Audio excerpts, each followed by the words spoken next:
සීගිරිය අහස සිපගත් කාශ්‍යපගේ සිහිනය. ක්‍රිස්තු වර්ෂ 5 වන සියවස ලක් ඉතිහාසයේ අතිශය තීරණාත්මක යුගයක්.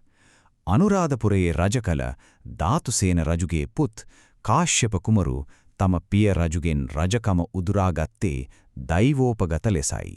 නමුත් ඔහු සාමාන්‍ය පාලකයෙකු වීමට කැමති වූයේ නැහැ. පිය රජු ඝාතනය කිරීමේ වරදකාරී හැඟීමත් තම සහෝයුරු මුගලන්ගෙන් එල්ලවිය හැකි ආක්‍රමණවල බියත් ඔහු තුල තිබුණා. මේ සියල්ල මැද ඔහු තෝරාගත්තේ අනුරාධපුරය නොව සීගිරි මහා පර්වතයයි. මුහුදු මට්ටමේ සිට අඩි 800ක් පමණ උසින් අහසට එබී බලන මේ යෝධ පර්වතය මත කාශ්‍යප රජු තම සිහින මාලිගය ඉදිකරන්නට තීරණය කළා.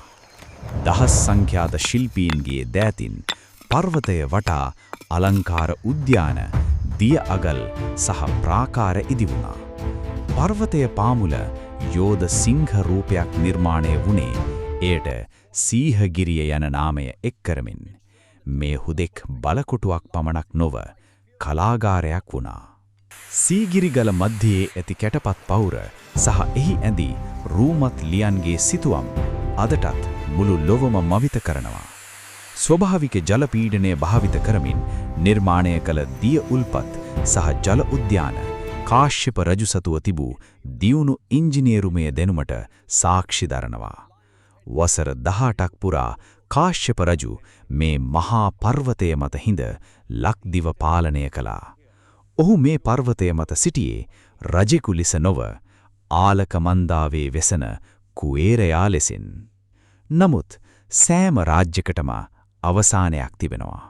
මුගලන් කුමරු තම සේනාව සමග පැමිණි විට කාශ්‍යප රජු තම ඇතා පිට නැගී සටන් කළා.